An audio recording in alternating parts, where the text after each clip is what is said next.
Hello, happy Friday. Welcome to the Homemade Family Podcast. We were just talking about how close we are to our 1 year anniversary. I think this is episode 47. So we've only got 5 more to go until we've hit a year of podcast. Ooh, that's exciting. So we are Nathaniel and Amy White, the Homemade Family. We have 5 amazing kids ranging in age from 14 to 9. And we are talking about removing hindrances to love, or how to love well. Because to love well, we have to remove the hindrances.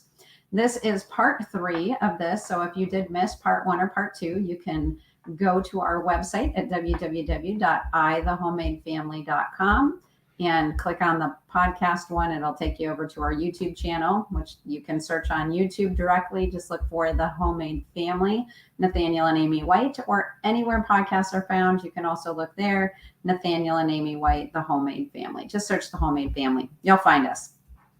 All right. With that, just a quick, brief recap that the first week that we were on, we talked about removing hindrances to love. The first hindrance pretty much just being that it isn't your priority. And then what do you do to pivot that? And number 2, learning to love yourself well. And then last week, we talked a lot about removing hindrances to love by processing some inner healing and learning to set boundaries. Oh, boundaries. They're such a good thing, aren't they? Yay. And so this week, we are going to jump in with teaching our kids how to love themselves well, so that it removes the hindrances and from them, so that they can not only love themselves well, but love each other well also. Right. Yep. So to get this started, I want you to think of a garden. And if you've got any experience in gardening, you know that one of the things you have to do if you want your good stuff to grow is you have to weed out the bad stuff. And in that, you need to get the roots out, not just like the stalks. And that you need to, that the earlier you get to it, the easier it is to pull out. But if it grows in and it's been there a while, then it's kind of dug in. And lastly, you also know, hey, if I'm diligent at weeding this year, then I'm going to have fewer weeds to pull next year. And then again, the year after that. So that gives us a picture that is very fast forwarded, but still it gives us a picture of what it's like when we deal with the things that hinder love in our lives. Like we pull the weeds out of our own lives, and then our kids' lives as the next generation, they're like the next season in the garden. And we get to be the ones who choose what seeds we sow into the ground of their lives.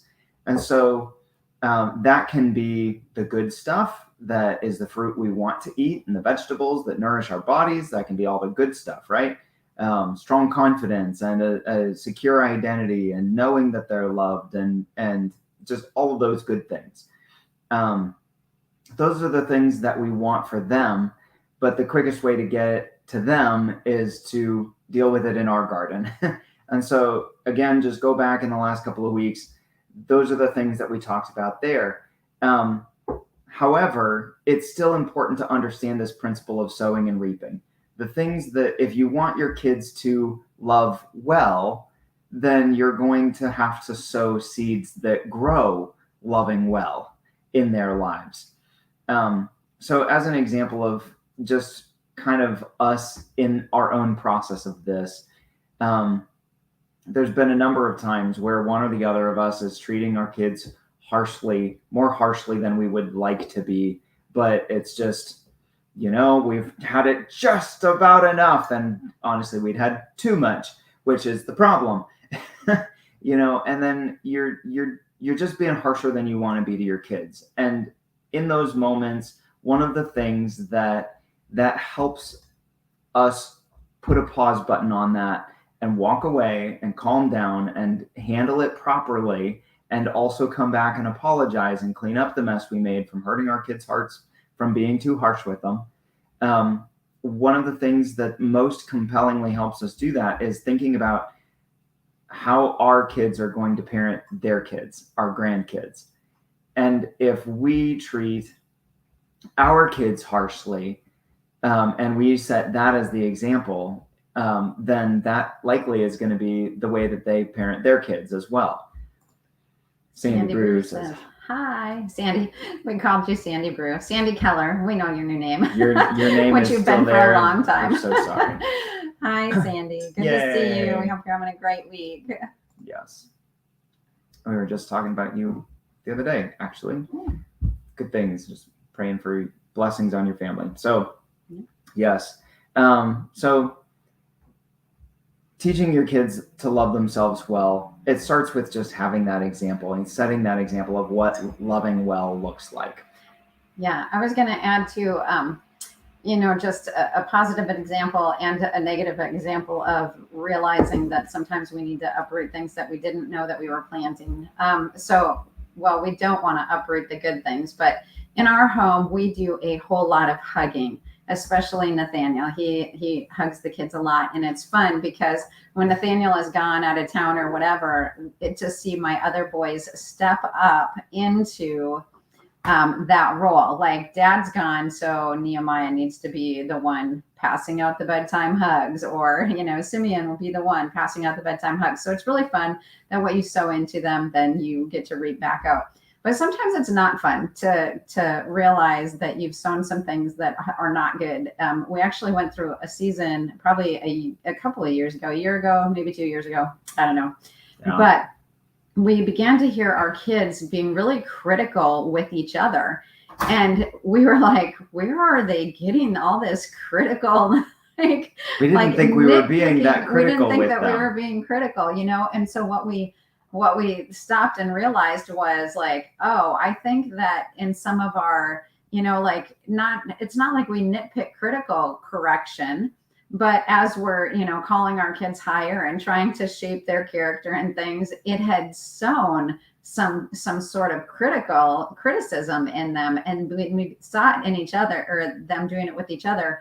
That was kind of our like, wait a minute.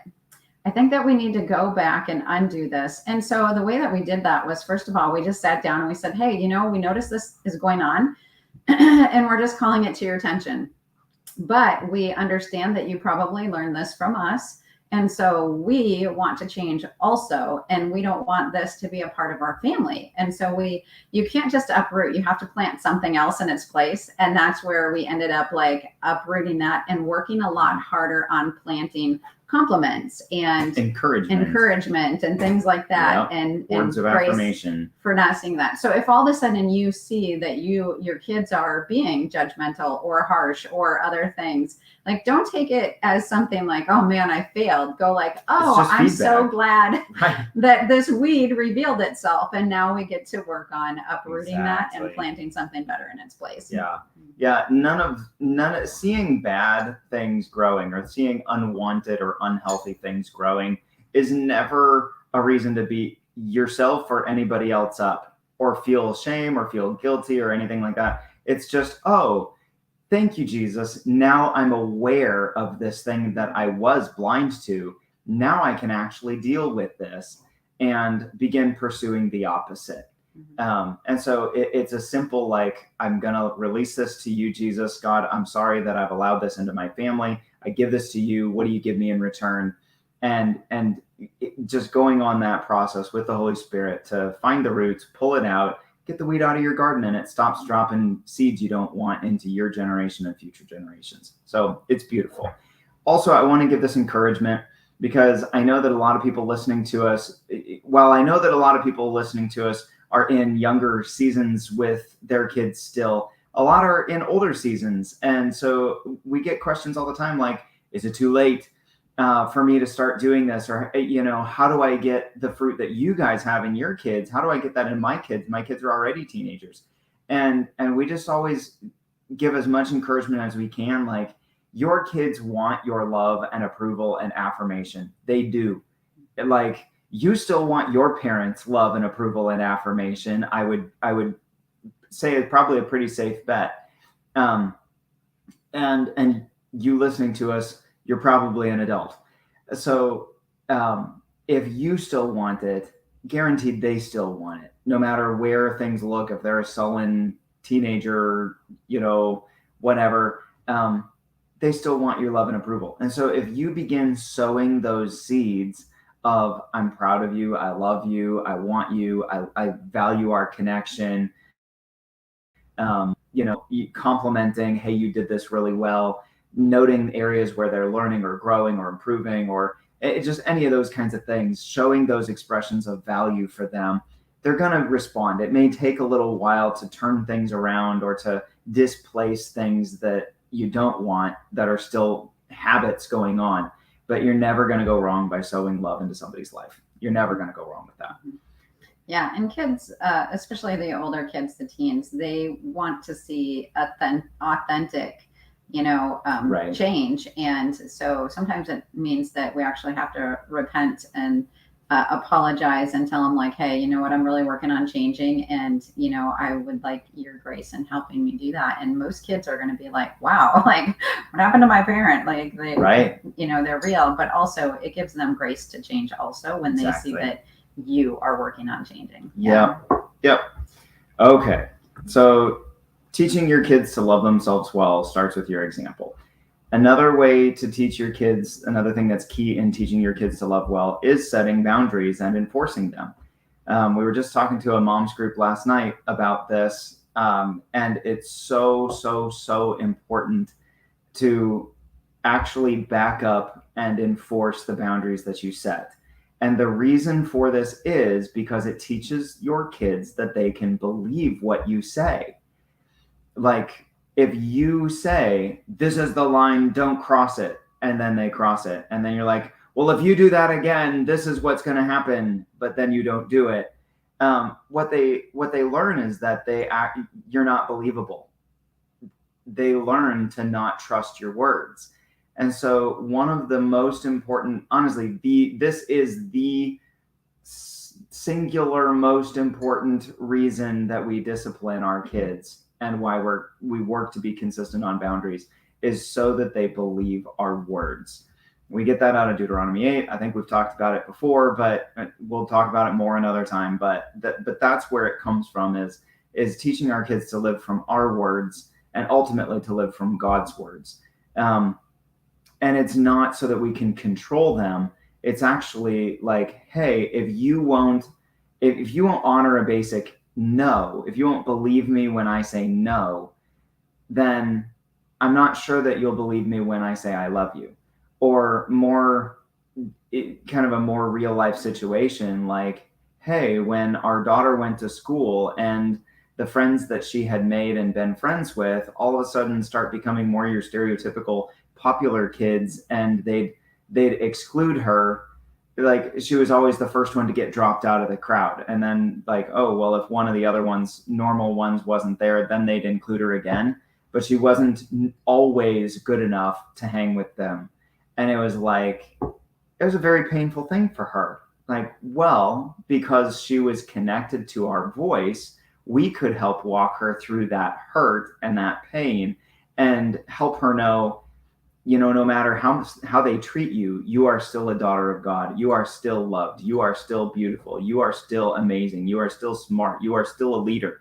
Like, those are still the truths over, and this doesn't need to define you. It can hurt. We mourn it, we grieve it, and we can heal from it and rise above it. And our words were able to help walk her through that because we've been consistent with boundaries. Mm-hmm. She had trust and value. She had trust in the words that we say. Right. Yeah. So that's the heart, and that's the reason. So you're teaching your kids to love themselves well because you've set boundaries and they've been consistent. So now they believe your words. So now your words can actually guide them. By the way, your teenagers, this one's just for free, but your teenagers are bigger than you, or they're at least as big as you, which means you really, I mean, there are some things that you kind of can control, like you can take their phone, you can take their screens, you can refuse to drive them places, that you can limit their freedoms to some extent, but you're not able to discipline them as effectively as you are able to discipline younger children. And so, but if you have disciplined and held boundaries earlier in life, it's a lot easier, because now as teenagers you can help guide them with your voice. Yeah, and just a quick note on the love flow piece there too, is that when kids have secure boundaries, they actually are more settled on the inside, which Yeah. then makes them more emotionally stable and agreeable also. So that also definitely helps have more of that connection also. Right. Yeah, kids thrive with structure, and boundaries and consistency give them the structure that helps them thrive. So, starting with your example, setting boundaries and teaching your kids to love themselves well, a huge piece of this is telling them who they are, like giving them an identity. And for whatever reason, in how God made families, this seems to be particularly powerful coming from fathers. This is a massive, massive, massive, massive passion of mine, is raising up boys to become men who really rise up into manhood and carrying identity and giving identity to families. If you're in a situation where you're the single mom, you're running the household by yourself, there is no man in the picture. I really believe that God gives grace to those situations. And so I would encourage you to really go after this, and to lean on Him to be the father to the fatherless, and to be the Father's voice through your voice, and just go for it. Declare identity over your kids and declare over them who they are. And there's going to be power in those moments, and have confidence in that God will be enough for you in that situation to give you everything that you need and that your kids need. But in the families and situations where there are husbands and there are fathers present, I am hardcore calling on you men to rise up, use your voice, and tell your children who they are. Yeah, and a lot of what that looks like can just be like, you're a protector, you're a superhero, you're a princess, you're Right. a helper. One of our kids, his name is Ezra John, and so we always like hit. Ezra means helper and John Yeah. means beloved. So we were like, you are our beloved help, you are our helper. This is your name, And so Right. we just begin to speak identity with some of my kids when they were little. I would also sing songs about their names, like Simeon Joshua White. He's a prince and a noble knight, Simeon Joshua White, Another thing that really helped too with getting identity into our kids is, there was a season where I was really struggling with one of my kids with, he was just angry and bitter and mean. And it was like, I felt like discipline and boundaries weren't working. And I I actually created a book. I went and just pulled pictures of him off on the computer, and I put him into little pages, and I wrote a storybook for him, his own little book. And it was something that's super simple. I just, on page 1, like, you're such a great hugger, and a picture of him, and you are a protector, and a picture of him, and you're a superhero, and so when we had moments where he was really getting out of sorts, I would actually just sit down and be like, hey, let's read your book, let's remember who you are. And putting that identity in front of him seemed to like shift his inside so much. Oh man, it didn't seem to. It straight up was a life changer for him. Yeah.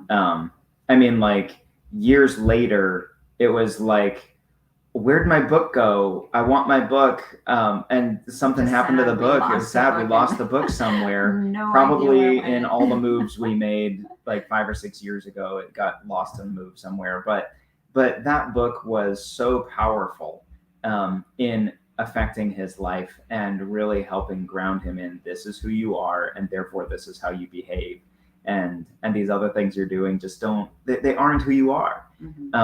And so the power of identity is, it takes the behavior that you want to see and it attaches it to who they are, instead of, and so it's coming from within them, instead of it being, well, I'm this dirty, rotten person, I'm stupid and dumb and don't know what the heck I'm doing, but I know I'm supposed to do this, and there are all these rules and obligations, and it becomes an impossible task. Like, we can't do it, and we can't do it, and we're not good enough, and all of our failure just reinforces that that's all we are.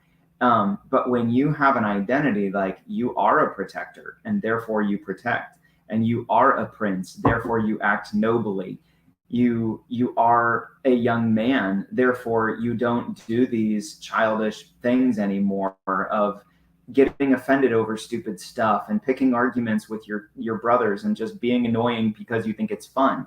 Like, or more positively, you are a young man now, you are a young woman now, and so there's a higher standard of involvement in serving around the home, because that's what we do. You see that in us. I'm a man, mom's a woman, we serve, we love well, because that's what young men do. You've arrived, now it's time to live like it. And we have seen the power of identity over and over and over again. Even in a silly story, our oldest was absolutely bonded to the core of his DNA to his pacifier. Like, we tried everything we could think of to help him put it down, help him be done, help him move on, help him get rid of it. We're like, oh my gosh, we're going to have this kid in like 5 years of braces because of how long he's had this thing. And we were doing all the young parent freak out stuff of what's going to be damaging to this kid because we let him have his Nook until he was 3. But what finally enabled him to permanently let it go was we actually did a coming of age ceremony. When he turned 3, we took him out into our garden and we buried the Nook. We talked to him about it for several days and weeks. Oh, and yeah, long time beforehand. Like, this is coming. This is coming. But then you're going to be a big boy. And that was the transition. It was an identity change. You used to be a little boy, but now you're a big boy. And big boys don't have the pacifiers, and big boys don't have the Nooks. And so we're going to have a ceremony to honor the Nook and to let it go. And we buried it in the ground because we knew if it was just buried under the couch, like, he'd fish it out and he'd be right back with it again. We'd done that a million times already. But the identity change was what helped him let it go. And so even in little simple things, it's amazing the power of identity. Yeah. Just the note we have here in our notes, which I think is worth saying, you can start this at the littlest of ages. One of the core things that I've always done for our daughter, like from before she was even born, but especially once she was born, like, I would just hold her up against my heart so she could hear my heart beat and just let my love ooze over her. And I would just declare over her, like, you are beautiful and you are wanted and I love you. And my name for her, my pet name for her, has always been Beautiful, because pretty much every woman I've ever known has struggled with body image issues. And I wanted to make sure that was never an issue for her. Like, that no matter where she was at physically, she knew she was beautiful, and the beauty came from something much deeper than whatever was going on with her body. And lo and behold, she is, first of all, rock solid in her confidence. And it also, like, she also happens to be really beautiful inside and out. Like, so just all of these things, like, declaring this over her settled this issue, and it's never been an issue a day of her life because of identity. Oh, I just want to share one more fun identity story. Just to know that this stuff works. Like you see the fruit of it. Yeah. We put our younger three back into private school this year, and I think it was like the third day of school. We were driving to school, and my 11-year-old said, "You know what? I think I'm pretty much the most popular kid in my class because everybody loves me. And if they don't yet, they're going to by tomorrow." Like he was so confident that he was the most loved and popular kid in the class. I was like, hey, more power to you. Like I just loved hearing his confidence that Yeah. he was going to be the most popular kid because, he's just a lovable kid. So Yeah. that was fun. And just to make sure that we say on that this isn't like him just being arrogant or letting popularity go to his head. Like I got to go on the wilderness retreat with him a few weeks later that we probably have told you about or you've seen posts. And literally by the end of the very first day, the first afternoon, one of the other boys in his room was coming to me and saying, "We all elected Isaac the leader in our room because," and I was like, "Oh, is it because he's like always bossing you around and telling you what to do?" And he was like, "Well, kind of, but also he just is always right." And it's like, so he's using it not just to boss people around, but he's using it to call people up higher. Like, hey guys, let's keep our room clean, and hey guys, let's just let's be responsible with this opportunity. Like, there's no adults, there's no chaperones in our room. Let's prove that we're trustworthy with this. And he's calling his friends up higher, and he's using his leadership and his popularity and his influence to help them grow and help them rise up. So yeah, it's not just going to his head and being arrogant. No. Annalie, thank you. Oh, that's amazing confidence. Isaac is great. Love it. Right? So much fun. All right. Okay. So teaching your kids to love themselves well, love them in their own love languages. One thing, this is one of the areas where I think I have gone maybe a little overboard with our boys because they definitely are more into video games than I would like them to be quite honest. But I intentionally engaged them in video games. So it was a thing we did together to connect with each other. And it's become something then that they do with each other to connect with each other. And even with friends who don't live nearby, they live hours away. They do this at least twice a week with two different sets of friends. And it's a thing that they do for connection. And that was a tone that we set very early on. Like, I'm going to play this with you because this is a way that you hear and feel that I love you.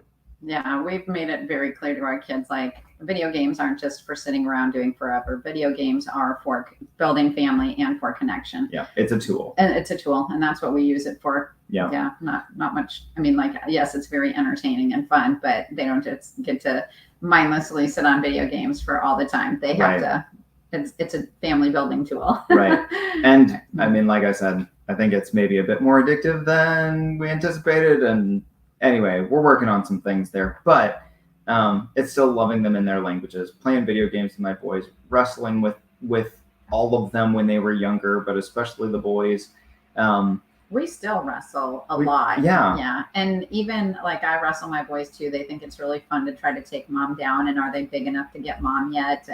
And stuff like that. So I do try to, I try to wrestle too, because wrestling is one of the boys' love languages, and it's just one of the ways they bond. And letting them wrestle with each other too. Like, I don't put the kibosh every time. I mean, it's annoying and it's loud, and sometimes it's too aggressive for me, and I'm like, take it to the basement or something else. But I try to allow them to do that because that's one of the ways that love flows between them. For sure. Mm-hmm. Yeah. Sometimes a hug looks pretty aggressive when you got a house full of boys. Or there was a time I took a dance class with my daughter, with Adonaya, and the two of us just, I mean, I don't know how many weeks it was, not all that many, but it was just a community ed dance class, and we went and we learned some dance steps together. And that was super fun, and I'd actually love to do that again. But those kinds of things, like, it's just so that they know that they're loved and they're lovable. Mm-hmm.